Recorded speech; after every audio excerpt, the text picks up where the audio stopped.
Students of class 9th,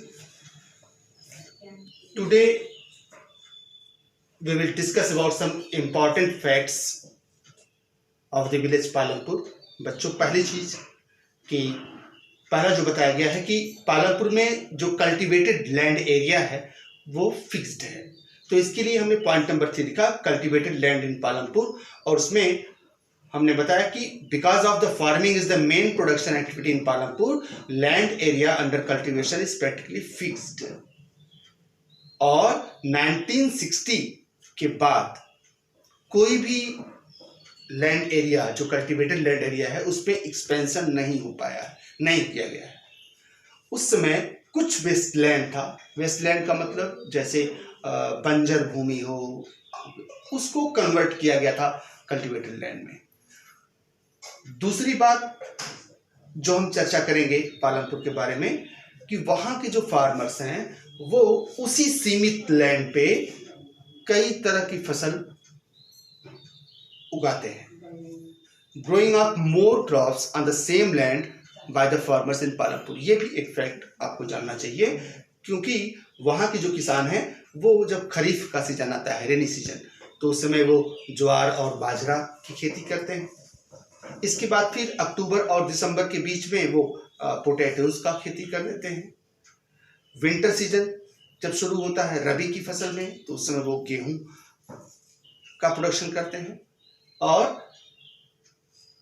पर्याप्त मात्रा में वो गेहूं अपने परिवार के कंजप्शन के लिए रख लेते हैं और बाकी जो सरप्लस बचता है उसको वो मार्केट में सेल कर देते हैं, रायगंज मार्केट में। और थोड़ी सी जमीन पर वो शुगर केन की भी खेती कर लेते हैं, गुड़ बनाने के लिए या फिर उसको मार्केट में बेचने के लिए। ये दो बातें के साथ साथ एक तीसरी बात जो पालमपुर के बारे में आती है वो ये है कि what was the reason of growing more crops in Palampur. तो उसमें हमको आता है कि the farmers are able to grow 3 different crops in the year due to the well developed system of irrigation। सिंचाई के जो उनके संसाधन है वो काफी डेवलप्ड है। पहले लोग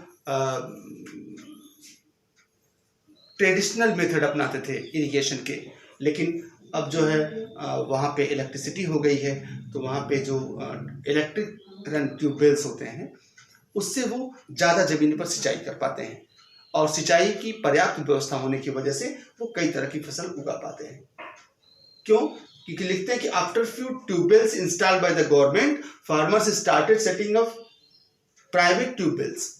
उन्होंने खुद अपना ट्यूबवेल्स लगाना शुरू किए। एज ए रिजल्ट मिड-90s the entire cultivated area of 200 hectares was irrigated.